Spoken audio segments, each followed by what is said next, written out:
আমাদের সঙ্গে রয়েছে আমাদের অপর প্রতিনিধি সৌমিত্র রায়। সৌমিত্র, চিকিৎসকরা কি বলছেন?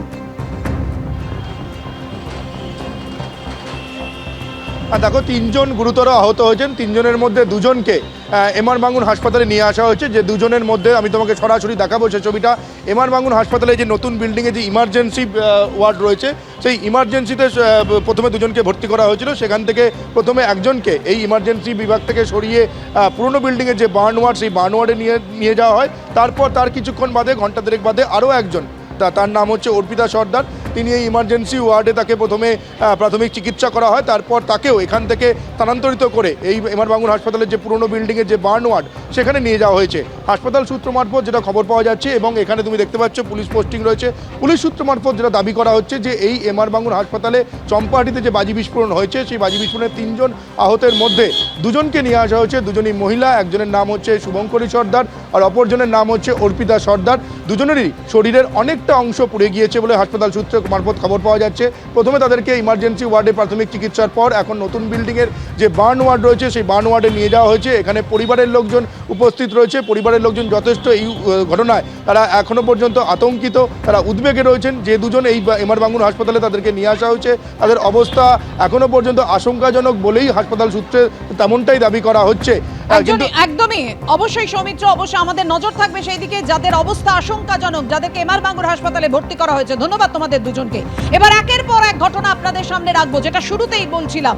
এগরা হোক, উলুবেড়িয়া হোক, দত্তপুকুর হোক, একের পর এক ভয়াবহ বিস্ফোরণের ঘটনা। উলুবেড়িয়ায় মজুদবাজিতে বিস্ফোরণ ঘটে, 2 শিশু সহ 3 জনের মৃত্যু হয় 3রা নভেম্বর এই বছরই। 16ই মে এগরায় বেআইনি বাজি কারখানায় যে ভয়ঙ্কর বিস্ফোরণ ঘটে, 11 জনের মৃত্যু হয়। বজবজে বেআইনিভাবে মজুদবাজিতে বিস্ফোরণ হয়, 3 জনের মৃত্যু হয় 21শে মে 2023। ইংরেজ বাজারে বাজির দোকানে আগুন লাগে 23শে মে। এই ঘটনায় 2 জনের মৃত্যু হয়েছে। দত্তপুকুরে বেআইনি বাজি কারখানায় বিস্ফোরণ হয়, 7 জনের মৃত্যু হয়। ঝলসে যাওয়া দেহাংশ কিছু দূরেই ছিটকে পড়ে, এত ভয়ঙ্কর বিস্ফোরণ হয়। 27শে আগস্ট 2023। 14ই জানুয়ারি 2019 নরেন্দ্রপুরে বাজি প্রদর্শনীর সময় বিস্ফোরণ ঘটে, 3 জন আহত হয়। বারবার বিস্ফোরণের ঘটনা ঘটে, একেবারে যে ঘটনা ঘটে এবং তাতে প্রশ্ন ওঠে নজরদারি নিয়ে, কিন্তু তারপর যে কে সেই, অর্থাৎ এই বিস্ফোরণের ঘটনা চলতেই থাকে।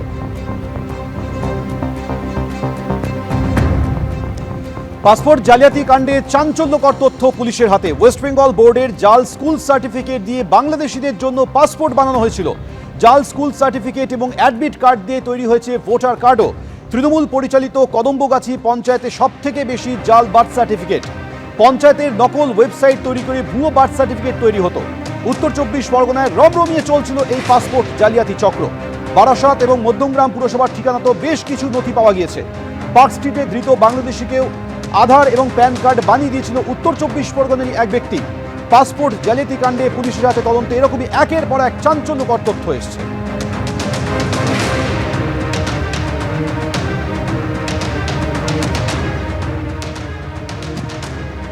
অর্থাৎ বুঝতেই পারছেন, পাসপোর্ট করতে গেলে যে বৈধ পরিচয়পত্রগুলো লাগে সেগুলো সবই ভুয়ো। একেবারে পুলিশের কাছে যে তথ্য রয়েছে, পুলিশ যেটা দাবি করছে, চাঞ্চল্যকর দাবি। কথা বলবো, আমাদের সঙ্গে রয়েছেন আমাদের প্রতিনিধি ময়ূক ঠাকুর চক্রবর্তী এই মুহূর্তে আমাদের সঙ্গে টেলিফোনে রয়েছেন। ময়ূক, এখানেই তো প্রশ্নটা, পুলিশের নজরদারি কোথায়? ভেরিফিকেশন নিয়ে যে প্রশ্নগুলো উঠছে, পুলিশের এই চাঞ্চল্যকর দাবিতে তো সেটাই স্পষ্ট।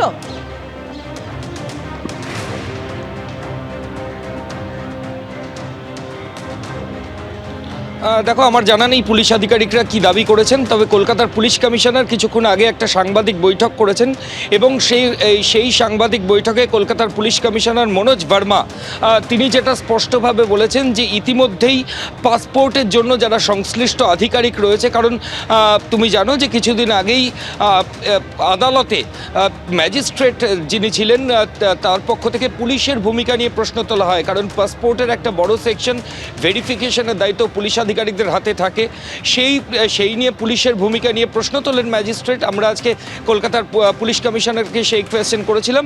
কলকাতার পুলিশ কমিশনার যেটা জানিয়েছেন যে ইতিমধ্যেই পাসপোর্ট নিয়ে আজকে লালবাজারে একটা ক্রাইম কনফারেন্স ছিল, সেখানে বিস্তারিতভাবে আলোচনা হয়েছে। পাসপোর্টের যে প্রসেস এবং কলকাতা পুলিশের সিকিউরিটি কন্ট্রোল বা এসবির তরফ থেকে যে প্রক্রিয়া করা হয় তার মধ্যে বেশ কিছু জায়গায় পুলিশ আধিকারিকরা লালবাজারের তরফ থেকে দেখা হয়েছে যে বেশ কিছু প্রক্রিয়া আছে যেগুলো অসম্পূর্ণ, ভুল। সেই যে জায়গায় পুলিশ আধিকারিকদের তরফ থেকে ত্রুটি রয়েছে, ভুল রয়েছে, সেগুলো ইমিডিয়েটলি রেকটিফাই করে এমনভাবে গোটা প্রক্রিয়াটা পুলিশ আধিকারিকরা করতে চাইছেন। লালবাজারের তরফ থেকে বলা হচ্ছে যে যাতে এই ধরনের ভেরিফিকেশন সংক্রান্ত প্রশ্ন আর কেউ না তুলতে পারেন।